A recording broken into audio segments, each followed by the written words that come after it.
Hello guys, this is Sweet Rich TV and welcome back to my channel. But before I start the devotion guys, I'd like to shout out the following person on our channel na napunta rito at nag-join sa devotional. Shout out and God bless to Angel Agad, Kian General, Gabriel Salban, Connie Vlog, Michael Aburita, Heavens of TV of Korea, SSC TV of Korea, Juan Antonio Balmoria, Ben Lawrence Chonko, French and Dogdio Bacoteco.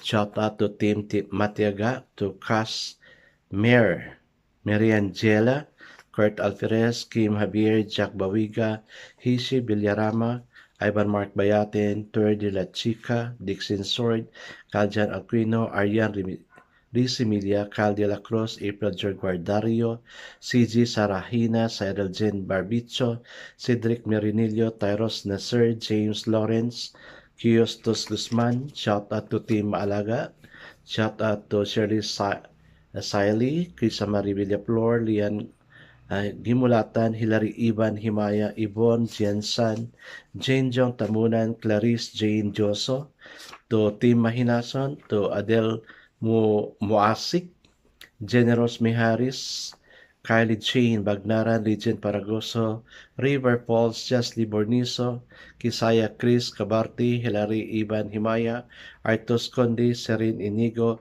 Evrel Nonisa, to Team Al, to Jomar Daginas, to Melody Morales, Yunica Mimeje, Tin Las 12, Jessa Mero, Kisha Tolod, Princess, Annalyn Laindag, Asnea Parageri, and Danica Mimihe. Shoutout na rin sa mga hindi nakisabay na manood sa devotional but still napunta pa rin dito para manood at makinig sa devotional. God bless us all, guys.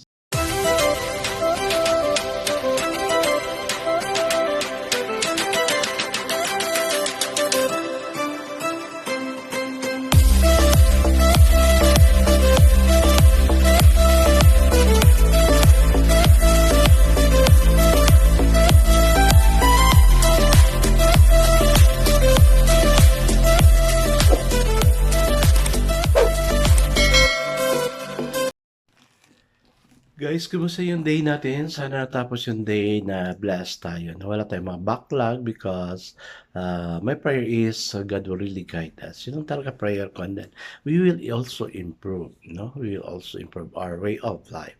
So we can also bless others. Hi guys, it's not proceed to our devotion. Let's open our Bible to Matthew chapter 25 verses 14 to 30. Medyo mataas-taas to kasi it talks about the parable of the talents. And I know guys, you have your talents, so check your talent kung ano yung talent na meron ka. So the word of the Lord in Matthew 25 verses 14 to 30. Still guys, I'm using the devotional study Bible because the words used is so simplified na maintindihan talaga natin. Okay, the word of the Lord says, again, it will be like a man going on a journey who called his servant and entrusted his property to them. To one he gave 5 talents of money, to another 2 talents, and another 1 each talent, each according to its ability. Then he went on his journey. The man who had received the 5 talents went at once and put his money to work and gained 5.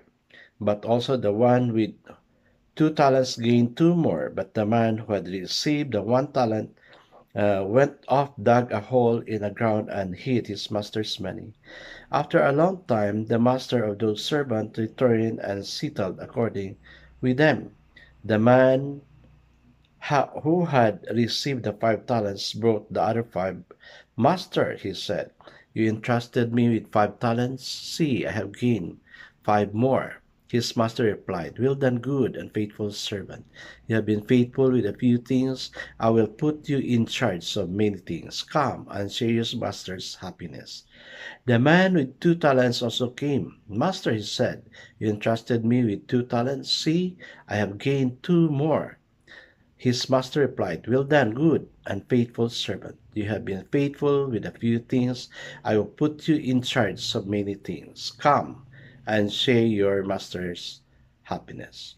Then the man who had received the 1 talent came. Master, he said, I know that you are a hard man, harvesting where you have not sown and gathering where you have not scattered seed. So I was afraid and went out and hid your talent on the ground. See, He is what belongs to you.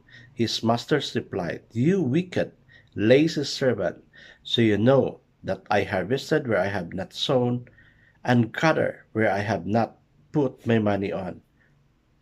Then, you should have put my money on deposit with the banker so that when I return, I would have received it back with interest.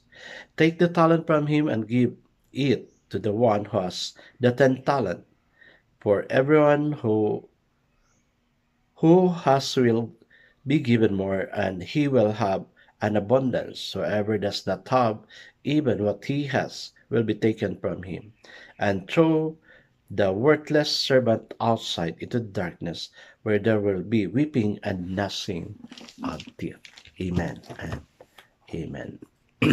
Ay guys, let's not pray. Father God, sa binasa namin, sometimes we are in both situation, okay? We give because you have entrusted us things, Lord. But sometimes we just spend it for nothing. We're not a good steward, O God. That's why, Lord, many times this falls on us and happens unto us. Forgive us, O God, for not being a good steward of what you have entrusted to us, the talents you have. Lord, I know we have talents, Lord God, and teach us to use these talents for your greater glory, that you may be glorified, O Lord God, that we could give you back double or the triple of what you have given us, O Lord God. Help us not to follow the man, the slothful man, O Lord God, who has given a talent and yet he did not use it. Lord, bless our talents. Bless us as we spend our talent glorifying your name. Lord, thank you for sending forth people to come to this place, Lord God, to reach TV, to listen of your word. Lord, bless them. This is also a talent, O Lord God, you have given to each one of us. May this word multiply also for your greater glory.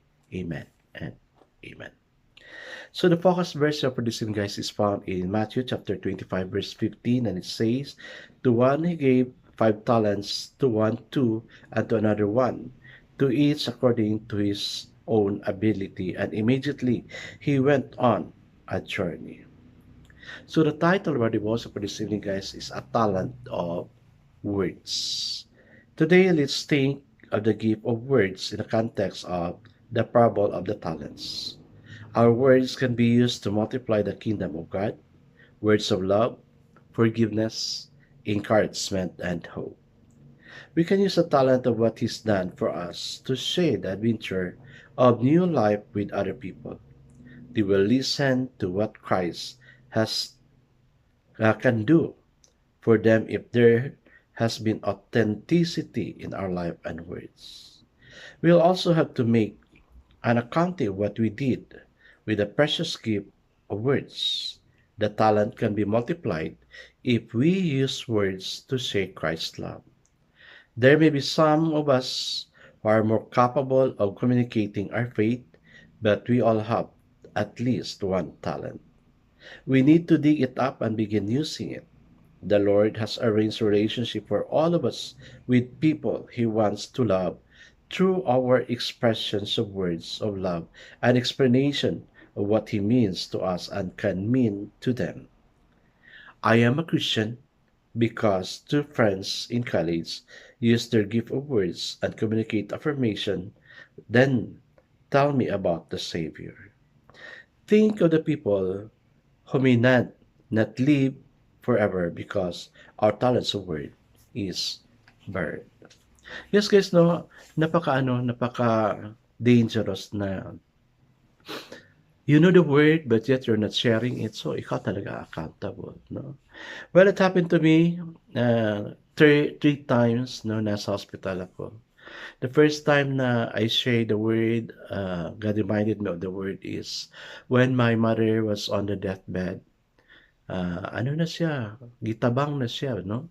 By the doctors, I really cried. And the word I said, Mama, are you ready to face God? Did you receive God as your personal Savior? And then he just said, Yes, I am ready to meet God. So I'm happy about it. Then my father, of course, because my father is not that vocal, so Buti na lang 'no, before siya namatay, he was, ministered by a pastor. Then the pastor reminded him of his, responsibility, of his relationship with God. Then nag-pray sila, and I know there is reconciliation with that. Kasi, na-hospital lang ang father ko because of ubo lang, yun 'no. Pero 10 minutes after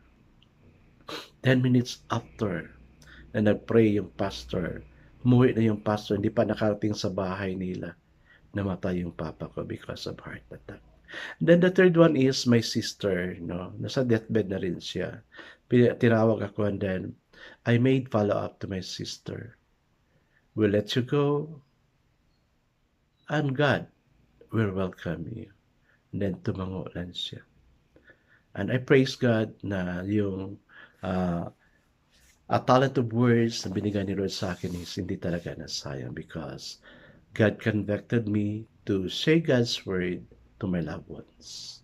And even this time, no, dito sa Rich TV, as I'm driving my car coming to the work, kasi dito na ako sa school nagre-record. Sabi ko, Lord, you have blessed me with these things, and I want you, Lord, to bless me more so I can give more to people. So yun yung desire ko, no? I'm giving you the word. That's my talent, because God gave me the talent of teaching, and I know you'll also be blessed. Guys, I know my talent ka. Use the talent for God.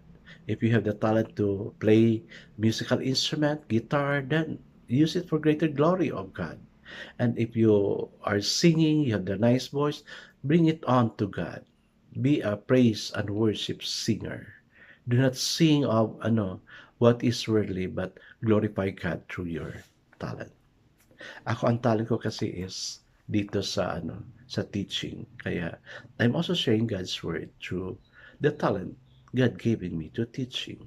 And I also my talent of giving, and I want this to be multiplied 10 times better by God, so I can also bless more people.